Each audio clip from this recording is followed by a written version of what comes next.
I want to welcome you all to the 4th Annual Network Challenge Grantee announcement. Before we start, I would like to recognize some individuals in the audience who have been staunch supporters of Pitt UN and the Challenge Grant. I'd like to thank New America's leaders, Anne-Marie Slaughter, our CEO, and Paul Butler, our President and Chief Transformation Officer. I believe they are here as well.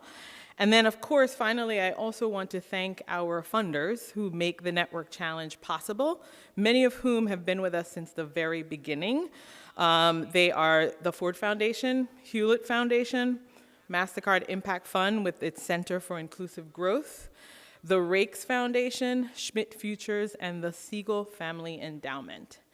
I'd also like to thank my team that's been somewhat invisible, maybe for some of you. You maybe just associate them with emails, but I'm hoping that you had a chance to meet with some of them today.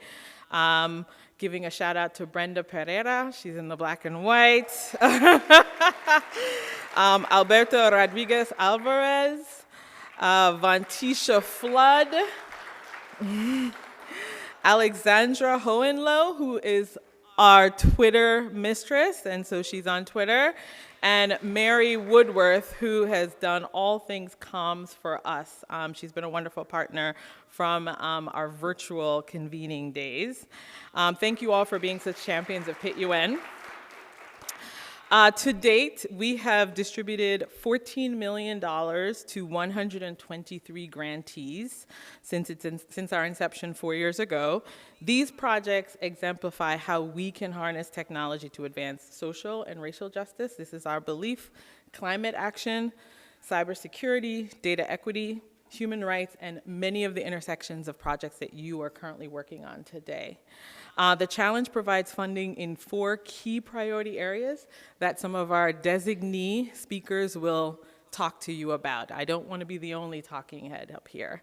So I'm going to start off with just an intro video that's a sampling of our Network Challenge winners. Sound.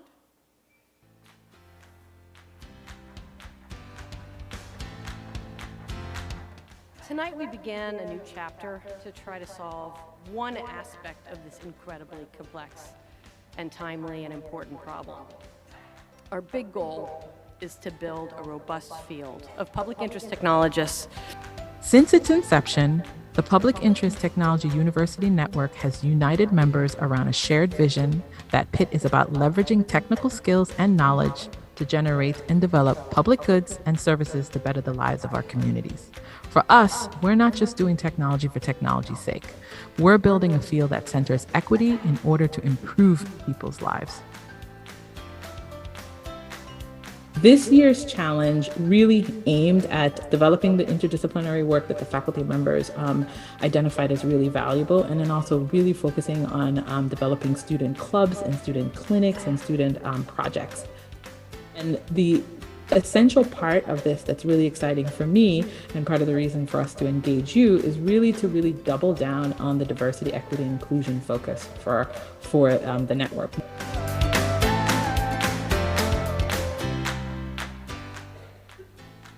We are deeply invested in public interest technology, the movement to create a more equitable future of tech development for the public interest, not just the private interest. Our project is a pilot PIT fellowship, a partnership between our students, faculty mentors, and local government and nonprofit agencies. We've been very intentional, for instance, with recruiting our faculty mentors to be a diverse cohort of faculty, both from a racial, gender, and from a disciplinary focus, to pull together the right team to work on this. Our partners that we've recruited in the local government and nonprofit space are people working in our neighborhoods. We're looking forward to using this investment not only to help our students, but also the community at large with our cybersecurity clinic. So excited that students coming from an HBCU, we've got diverse students, them working in the cybersecurity field. They can be mentors to high school students through some of our partnerships that say, okay, this is somebody in the cybersecurity field that, I want to be them. I can do this.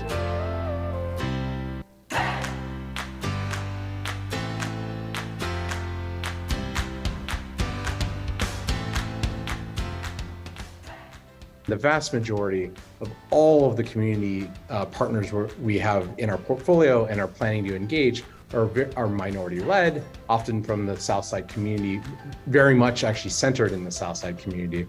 So it's actually both sides, right? Is working intentionally on a very diverse community data fellows program of students, and that the organizations are led by very diverse and underserved community leaders as well.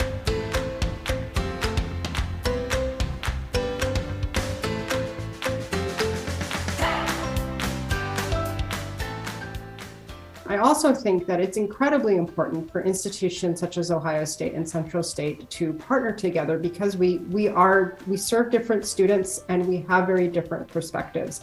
And so creating these partnerships, I think, is very important in order so that we can ask better questions. And I think that's really the key to solving today's really complex and wicked problems.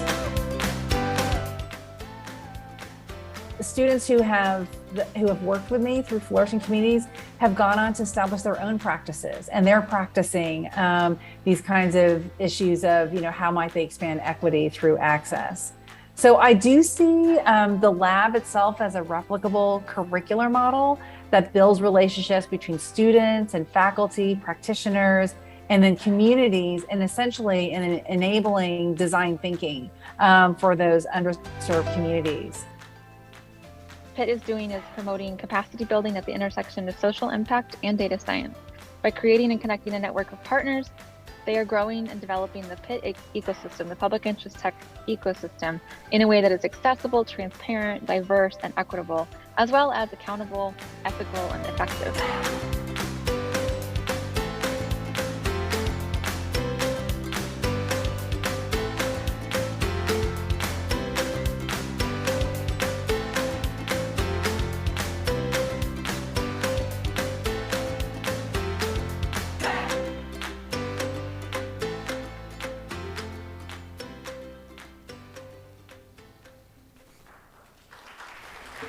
Thanks, everyone. Thank you all for that. At this moment, I would like to invite Deb Donig to the stage.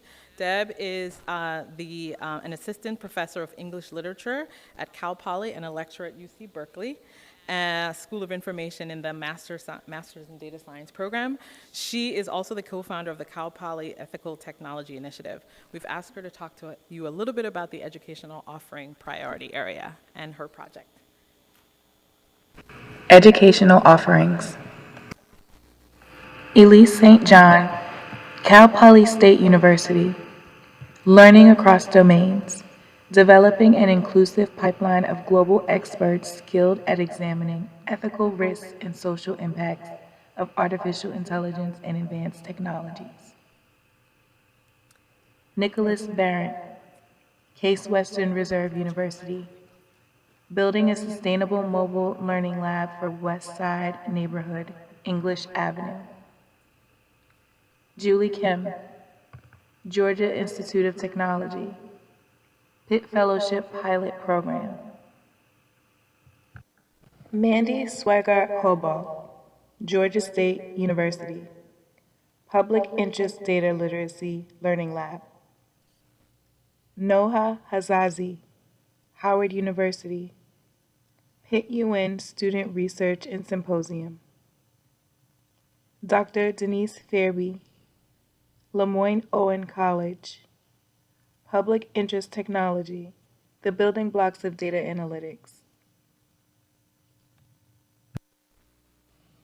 Dr. Sina Fazlpour, Northeastern University, Intelligence, Data, Ethics, and Society Summer Institute.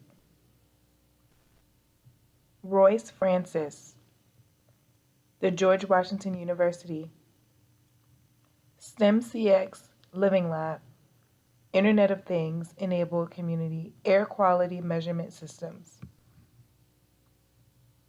Emily Nutwell, The Ohio State University, Pitt UN Workforce Development of Minority Student Talent in Data Science, Analytics, and Design Thinking with Consideration for IDEA, Inclusivity, Diversity, Equity, and Access. Michelle Trim, The University of Massachusetts at Amherst, Classics in Informatics Data Literacy Partnership.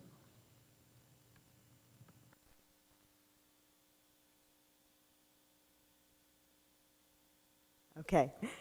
Sometimes I get asked why, as a professor of English literature, I ended up founding a central space on campus for ethics and technology. I teach classes on this, I even host a show. It's a hard logical jump for some folks to make from literature to tech. When I'm asked that question, I always remind people that before we can build anything, we first have to imagine it. And so it matters how we imagine. It matters how we envision the kind of future that technologies will usher in. It matters what we imagine and what we hope we can change. And more importantly, it matters who we include in the imagination process. The stories we know are the stories that we build toward. The project that at Cal Poly won this year's Pitt UN Challenge, Learning Across Domains, Developing an Inclusive Pipeline of Global Experts Skilled at Examining Ethical Risks and Social Impacts of Artificial Intelligence and Advanced Technologies, embodies this idea. Under the guidance of my colleague, Dr. Elise St. John, Gaia brings together experts and students, the next generation of the tech workforce, to cultivate a diversity of expertise and students and perspectives to study the risks and impacts and opportunities associated with technology use, while building a robust pipeline of global experts skilled at working collaboratively with colleagues across disciplines. She's already worked to bring together a diverse selection of renowned universities across more than 20 countries in Europe, Africa, Asia, North, Central, and South America. At Cal Poly, a public polytechnic university on the Central Coast that strives to leverage public education into training students across a wide breadth of economic, ethnic, and ideological backgrounds, we know that we're training students who will compose this new workforce. And that's why it's vital that we build the kind of education that includes thought from a diversity of perspectives and that elevates the importance of including diverse perspectives in the imagining process. We build our visions for technologies out of the stories and the perspectives that we know, and we encode the passions and positions and biases and blind spots in our designs. For that vision to truly be better, truly ethical, it must also be equitable, inclusive, and mindful of the diversity of human experiences across space and time. The Ethical Technology Initiative at Cal Poly, which I founded and which I direct there, and within which Dr. Elise St. John is a founding member, foregrounds an educational experience that cultivates collaborations and includes the perspectives and experiences of many nations, regions, and groups, particularly those currently underrepresented in these dialogues. Thank you to Pitt. And thank you to its funders for supporting this work and for all of your work and commitment to helping us imagine, design, and build this kind of inclusive vision for technology, one that better represents the global diversity of human values.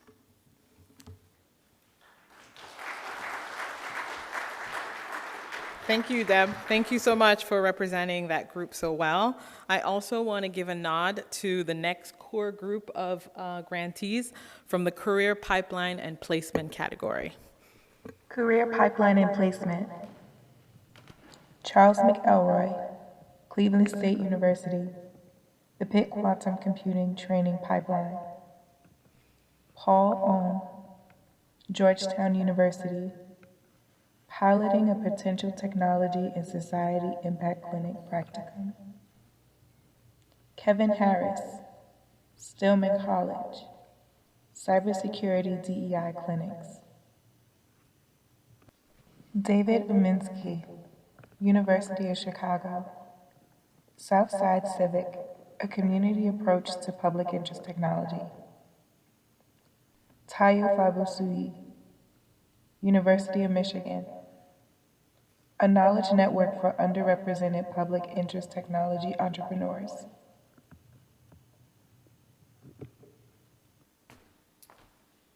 I would like to invite Shilpa Kadar to join me on stage to talk a little bit about the category that we've just highlighted.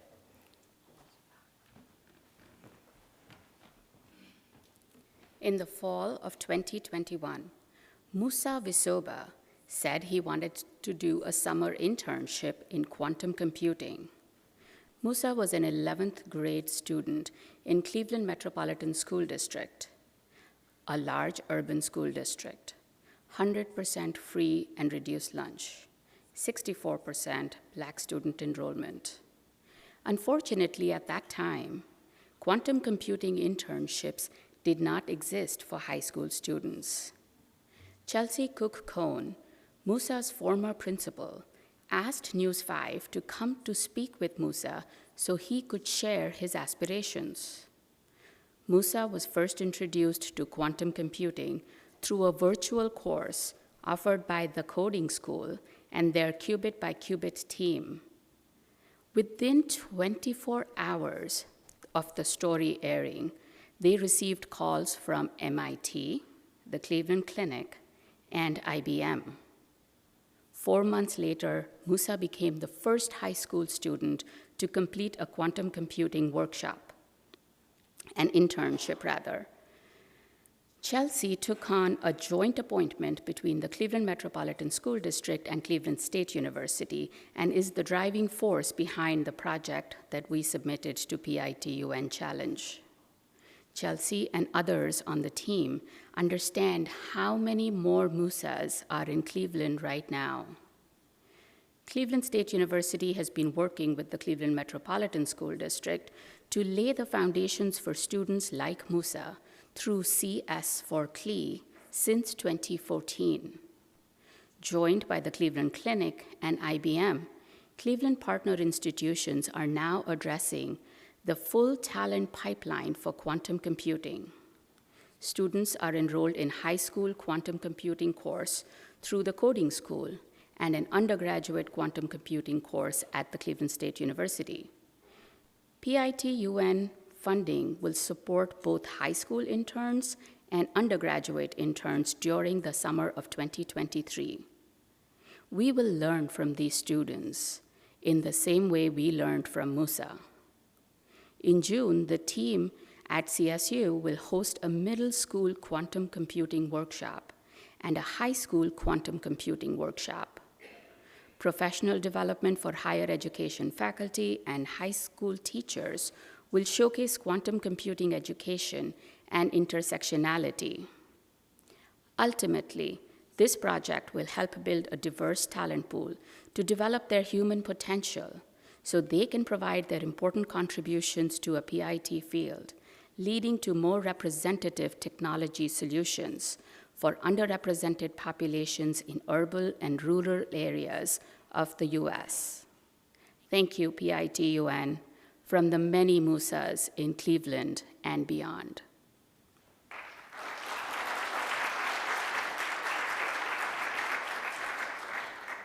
I want to make sure I don't give short shrift to Shilpa, and I want to make sure that you know that Shilpa is the Executive Director for the Digital and IoT Innovations at Cleveland State University and Co-Executive Director of IoT Collaborative at Cleveland State.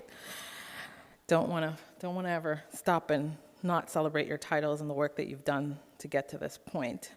I also want to take this time to acknowledge the faculty and institution building category. Faculty and institution building. Carlos Hinatios, Miami-Dade College. Climate change effects on socially impacted communities. Savannah Falcon, University of California, Santa Cruz. A knowledge network of underrepresented public interest technology entrepreneurs.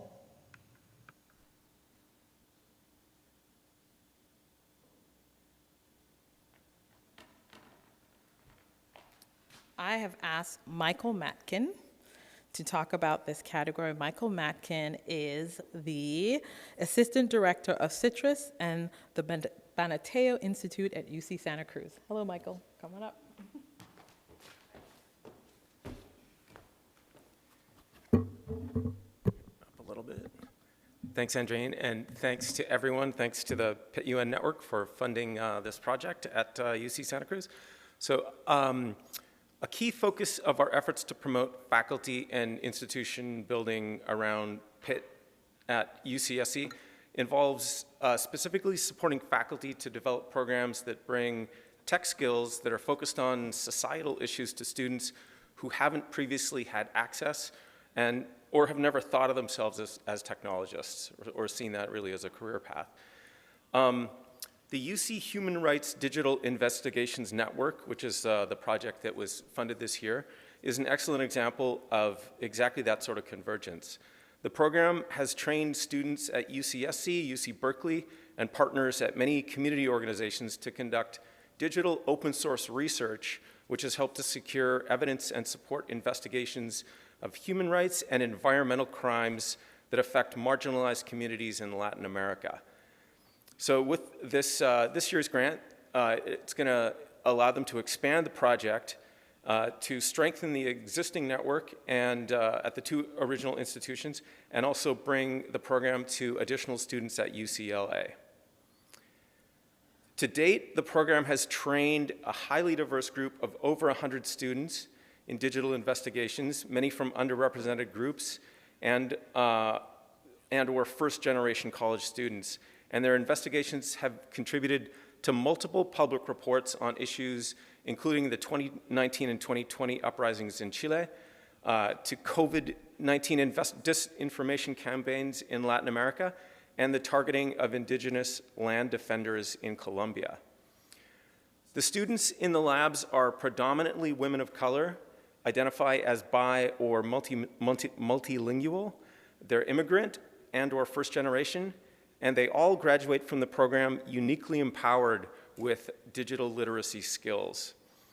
The program has received global attention for inspiring these non-traditional students to engage in tech-focused classes and majors, and also for drawing them to emerging jobs that utilize their new tech expertise.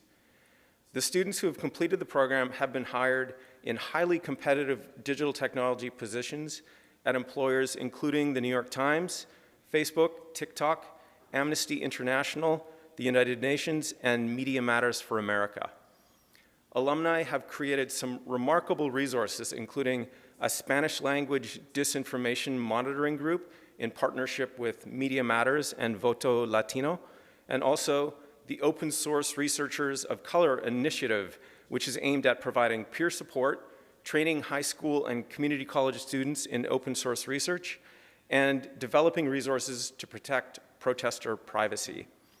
Professor Falcon, she really sees this program as a template for the entire Pitt UN network, and she invites everyone to reach out and help create a new generation of highly diverse, Pitt-focused influencers focused on global justice. Thank you.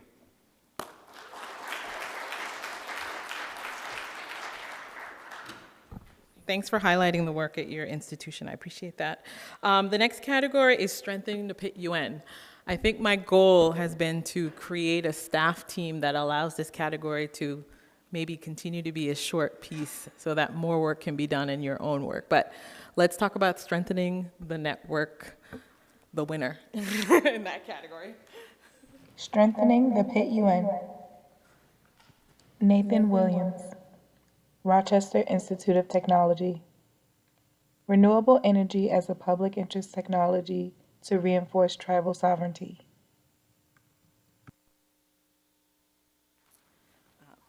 I would like to invite Doreen Edwards to this stage. She's from Rochester Institute of Technology. Doreen is the Dean of Kate Gleason College of Engineering at RIT. Hello, Doreen. Well, thank you, Andreen. As the Dean of a college and an Institute of Technology, I am constantly motivated by the fact that technology can shape our future. Managed properly, technology has the potential to improve our lives and the health of our planet. But I'm also mindful that managed poorly, technology can do harm and exacerbate long-standing inequities. For this reason, it's imperative that we educate the next generation of technologists to understand their role and responsibilities in building a better future and giving them the tools to do so. At RIT, we do this by working at the intersection of technology, art, and design. Good technology starts with good design. And the first step in design is to know your customer. And in the case of public interest technology, the customer is the public. The arts play an important role in engaging the public by inviting input and feedback and by helping communities understand the technology they use and to make informed decisions about how they use it. Dr. Williams' proposal embodies RIT's mission of leveraging technology, art, and design. Dr. Williams is an assistant professor at RIT's Golisano Institute of Technology, Institute of Sustainability, and he's been conducting research to understand tribal views on energy sovereignty, along with graduate student Sherry Sneezer, who is a member of the Navajo Nation. Through this grant, he will partner with Navajo Technical University and the Microgrid Systems Laboratory and its Energy Sovereignty Institute to help establish a network of tribal universities, tribal governments, and indigenous energy professionals. And they will use this to facilitate energy transitions in tribal nations. The team will bring tribal leaders together, along with energy professionals, to look at case studies that they've found and to develop a common understanding of what energy sovereignty is.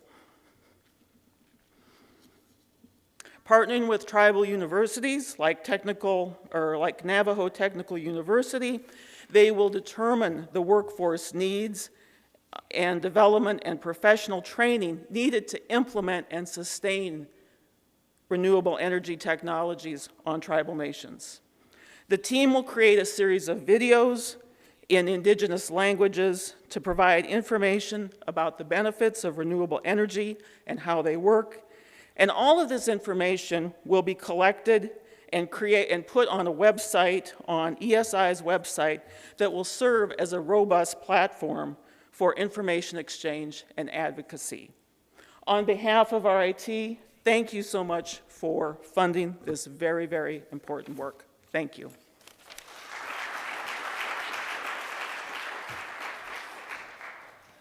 I want to congratulate all 18 grantees. Our hope, this was our opportunity to give the designees who often are a bit unsung a chance to share the work that's happening on their campuses. But our hope is that in every preceding spring, we will be able to have a pit week where the grantees will share directly the impact and the outcomes of some of the work that they have done.